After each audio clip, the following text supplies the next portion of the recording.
سڵاتان لەبێت وەم کاتتان باش بینەرانی خۆشەویستی تەلەڤیزیۆنی کۆمەڵە بە یارمەتی هاوڕێیانی هاوکارم لە خزمەتتان داین بۆ پێشکەشکردنی گەشتی هەواڵەکانی ڕۆژی شەممە سەرەتا سەردێڕی گرنگترین هەواڵەکان. دۆڕانی ڕۆژیم لە خولی دووەمی شانۆی هەڵبژاردننی سەرۆ کۆماری، کۆچی دوایی دایکێکی شۆڕژگەر لە مەریوان، وردمانی چڕی باکووری هەرێمی کوردستان لەلایەن تورکیا، 16هەمین ڕۆژی ماگرتنی کرێکارانی پرۆژەیی و پەیمانی نەوت، بایکوتی هەڵبژاردن لەلایەن بەندکراوانی سیاسی زیندانی ئەڤین، سەپاندنی سزای ئەعدام بەسەر شەریفە محەممەدی چالاکی کرێکاری خەڵکی ڕەشت، لەسەر کاردەرکردنی دەیان مامۆسای زانکۆ لە دەوڵەتی ڕایسی و ناڕوونی چارەنووسی 6 بەندکراوی سیاسی لە زیندانی ئەڤین.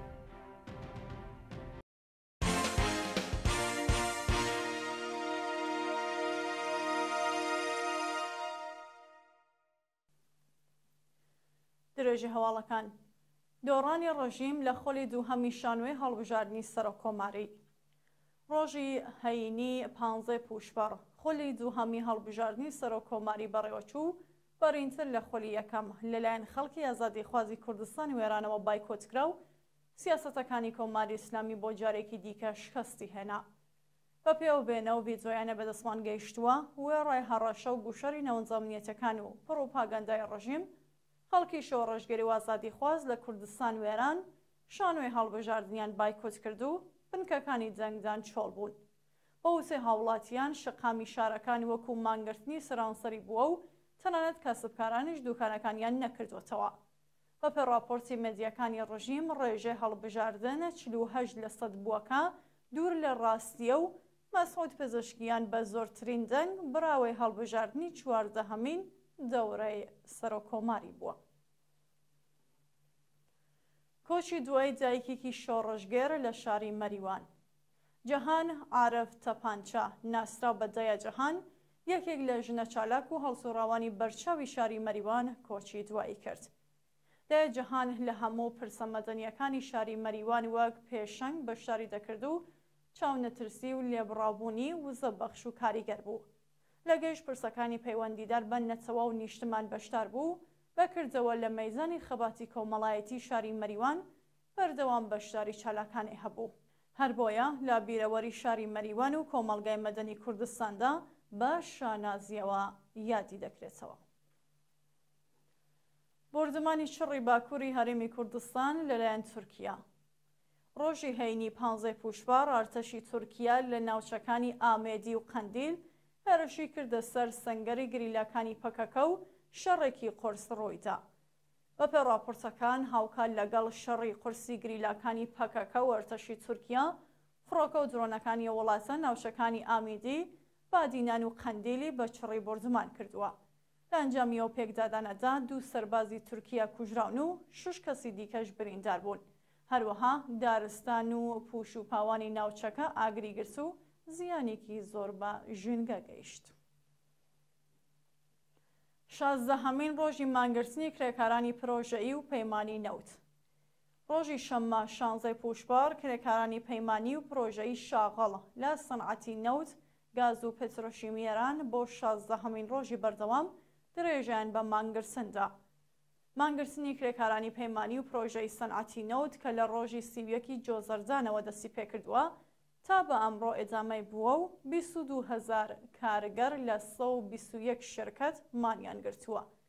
کرێکارانی ناڕازی خوازیاری زیادکردنی یاستی هەڵدەست بۆ لانانی پەیمانکار بەڕێوەچوونی یاسای 14 ڕۆژکار 14 ڕۆژ کشودان، بۆ لانانی جیاوازی، دابینکردنی ئەمکاناتی ڕەفاهی، بەکردەوە دەرهاتنی تەواوی مادەی دەی ئەرک و بەرپرسیارەتی پەرسۆنەلی نەوت و تەزمینی ئەمنیەتی پیشەی بوون. بایکوتی هەڵبژاردن لەلایەن بەندکراوانی سیاسی زیندانی ئەڤین. ڕۆژی هەینی 15 پوشبەر زیاتر لە 100 کەس لە بەندکراوانی سیاسی زیندانی ئەڤین هەڵبژاردننی سەرۆک کۆماریان وێڕای هەڕەشەی ناوەندە ئەمنیەتیەکان بایکۆت کرد. بەشێک لەو بەندکراوانە حازر نەبوون لە هەڵبژاردندا بەشداری بکەن بریتی بوون لە مستەفا تاجزادە، عەبدوڵڵا موئەمینی، محەممەد نەجەفی، علی ڕەزا بەهەشتی شیرازی، ڕەزا شەهابی، بێهزاد قوربان نەژاد، ئەمیر سالار زاودی، نەرگز محەممەدی، فایزە هاشمی، سپیدە قۆڵیان، ویدا ڕەبانی، ڕەسوول بۆداغی، گۆڕۆخ ئیرایی و مەریەم یەحیەوی. لە لایەکی دیکەوە سوپای پاسداران لە بەلوچستان بە دانیشتوانی سەر سنووری ڕایگەیاندبووکە ئەگەر بەشداری لە هەڵبژاردندا نەکەن لە خزمەتگوزاری کۆمەڵایەتیەکان بێبەش دەکرێن، بەڵام خەڵکی بەلوچ دەنگیان نەدا و لە هەندێک ناوچە سندوقەکانی دەنگیان ئاگردا. سەپاندنی سزای عەدام بەسەر شەریفە محەممەدی، چالاکی کرێکاری خەڵکی ڕەشت. بەپێ راپۆرتی ناوەندەکانی مافی مرۆڤ، شەریفە محەممەدی، چالاکی کرێکاری خەڵکی ڕەشت پاش تۆمەتبارکردنی بە باغی ئەم جارە لەلایەن زادگای ئینقلابیە و شارەوە بە ئیعدام مەحکوم کراوە. شەریفە محەممەدی لە بەرواری 4 سەرماوەزی 1402 لە شاری ڕەش دەست بەسەر و پاش لێپرسینەوە بۆ زیندانی سنا گوازرایەوە. ئەو چالاکە کرێکاریە لە ماوەی بەندکردنیدا لە زیندانی سنا بە سەختیە شکەنجە و هاوژینەکەی بە ناوی سیروس فەتحی لەلایەن ئێدارەی سڵاتەوە دەست بەسەر کرا. ناوبراو پاش گواستنەوەی بۆ زیندانی ڕەش لە چاوپێکۆتن لەگەڵ بنەماڵە و دەست ڕاگەیشتن بە پارێزەر بێبەری و بە تۆمەتی ناڕەوای بەغی بە ئیعدام مەحکوم کراوە. جێگەی ئاماژەیەکە سەندیکاری کرێکارانی شرکەت واحدی تاران، سەندیکای کرێکارانی نیشەکەری حوتەپا، ئەنجومەنی سنفی معالمانی ئێران و کۆمەڵێک لە چالاکانی سیاسی و مەدەنی سەپاندنی سزای ئەعدامیان بەسەر شەریفە محەممەدی شەرمبزار کرد و خوازیاری ئازادی بێشەرت و مەرجی ئەو چالاکە کرێکاریە بوون. لە سەرکاردەرکردنی جەیان مامۆستای زانکۆ لە دەوڵەتی ڕایسی.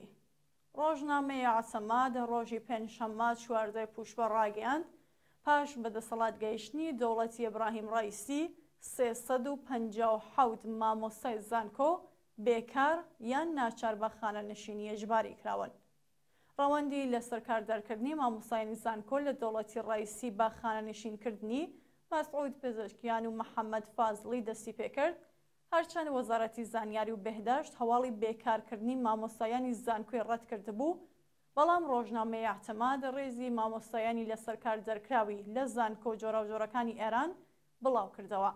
بە وتەی چالاکانی مەدەنی زۆرترین مامۆستای بێکارکراو لە زانکۆکانی شەریف و بەهەشتی بووە. گواستنەوەی سەید محەممەد تەقەوی بۆ بەندی تاکە کەسی. بەپێ راپۆرتی کانونی مافی مرۆڤی ئێران ڕۆژی هەینی 15 پوشبەر، سەید محەممەد تەقەوی بەندکراوی سیاسی ڕاگیرە و لە زیندانیە بین بە بیانووی بەشداری نەکردن لە جەلەسەی دادگایکردنی بە فەرمانی قازی ئەفشاری بۆ بەندی تاکە کەسی گوازراوەتەوە. سەید محەممەد تەقەوی ماوەی 4 مانگە بەلا تەکلیف لە زیندانی ئەڤین بەندکراوە و ڕۆژی دووشەممە 11 پوشبەر بە فەرمانی قازی ئەفشاری بۆ ژووری تاکە کەسی بەندی 209 ئەمنیەتی وەزارەتی ئیسلاحات گوازراوەتەوە. ئەو بەندکراوە سیاسیە پێشتر لە ئاز پەروەندەسازی وەزارەتی ئیسلاحات و دەستڕان نەگەیشتن بە پارێزەری سەربەخۆ ناڕزایەتی دەربڕی بوو. بڵاوبوونەوەی نەخۆشی تەبی دەنگی لە ئێران. ڕۆژی پێنجشەممە 14 پوشبەر وەزارەتی بەهداشتی ڕژیم ڕایگەیاند کە لە مانگەکانی خەرمانان و ڕەزبەری ئەمساڵ نەخۆشی تەبی دەنگی گشتگیر دەبێت. بە پێ ئامارەکانی وەزارەتی بەهداشت تا بە ئەمڕۆ 138 کەس بە تەبی دەنگی توشبوون و 4 کەس گیانیان لەدەستاوە. ئەو ئامارانە تەنیا ئەوانە دەگرێتەوە کە توشبوونیان بەو نەخۆشیان لەلایەن وەزارەتی بەهداشتەوە پشتڕاستکراوە. بەهۆی گەرمی هەوا و هەبوونی مێشی هەڵگری ڤایرۆسی تەبی دەنگی ئەو نەخۆشیە لە مانگەکانی خەرمانان و ڕەزبەر گشتگیر دەبێت. هەر بۆ بۆنەوە وەزارەتی بەهداشت داوای لە خەڵک کردووە ڕێکارەکانی پێویست بگرنە بەر و ڕێنمایە بەهداشتیەکان لەبەرچاو ببرن. ناڕوونی شارەنووسی 6 بەندکراوی سیاسی لە زیندانی ئەڤین. بەپێ راپۆرتی کانونی مافی مرۆڤی ئێران، شارەنووسی 6 بەندکراوی سیاسی بەناوەکانی وەحید بەنی عامریان، پویا قوبادی، ئەبوولحەسەن مۆنتەزەر، بابەگە عەلیپور، ئەکبەر دانشبەر و مشتەبا تەقەوی لە زیندانی ئەڤین بە ناڕوونی ماوەتەوە. وەحید بەنی عامریان، سەید محەممەد تەقەوی، ئەبوولحەسەن مۆنتەزەر، ئەسقەر دانشبەر و بابەگە عەلیپور لە ڕێکەوتی 25 گۆڵانی ئەم ساڵ لەلایەن لەقی 5 دادسەرای گشتی و ئینقلابی تاران بە سەرۆکایەتی قازی عەلیزادە لە پەروەندەیەکی هاوبەشدا بە ئەندامەتی لە یەکێک لە حزبە نێرەکانی ڕژیم تۆمەتبار و بە بەغی مەحکوم کرابوون. لەلایەکی دیکەوە مشتەباتە قەوی لە هاودۆسیەکانی ئەو 6 کەسە بە ئیجماع و تەبانی دژ بە ئەمنیەتی وڵات و ئەندامەتی لە گروپە دژبەرەکانی نیزام تۆمەتبار کراوە. خۆپیشاندانی ئێرانیانی ئازادیخواز لە بەردەم باڵوێزخانەکانی ڕژیم. ڕۆژی هەینی 15 پوشبەڕ و هاوکار لەگەڵ شانۆی هەڵبژاردننی سەرۆکۆماری ئێران کۆمەڵێک لە ئێرانیانی ئازادیخواز لە سەرانسەری جیهان بە کۆبوونەوە لە بەردەم باڵوێزخانەکانی ڕژیم خۆپیشاندانیان کرد. ئێرانیانی ئازادیخواز بەوە دەستەوەگرتنی وێنەی قوربانیانی سەرکوتی 45 ساڵی ڕژیم و وتنەوەی دروشم پشتیوانی خۆیان لە هەڵمەتی بایکوتکردنی هەڵبژاردن لەلایەن خەڵکی ئێرانەوە دەربڕی. بەشداربووانی ئەو چالاکیانە لە هەندێک شوێن لەگەڵ بەکرێگیراوانی ڕژیم کە بە مەبەستی دەنگدان سەردانی سفارەتخانەیان دەکرد بە شەڕهاتوون و داوایان لە کۆمەلگای جیهانی کردووەکە سوپای پاسدارانی وەکو گروپێکی تیرۆریستی بناسنێن و بەکرێگیراوانی کۆماری ئیسلامی لە وڵاتانی دیموکراتیک وەزەر بنێن. بینەرانی خۆشەویست هەواڵەکانتان پێشکەشکرا هەر شاد و ئاسوودە.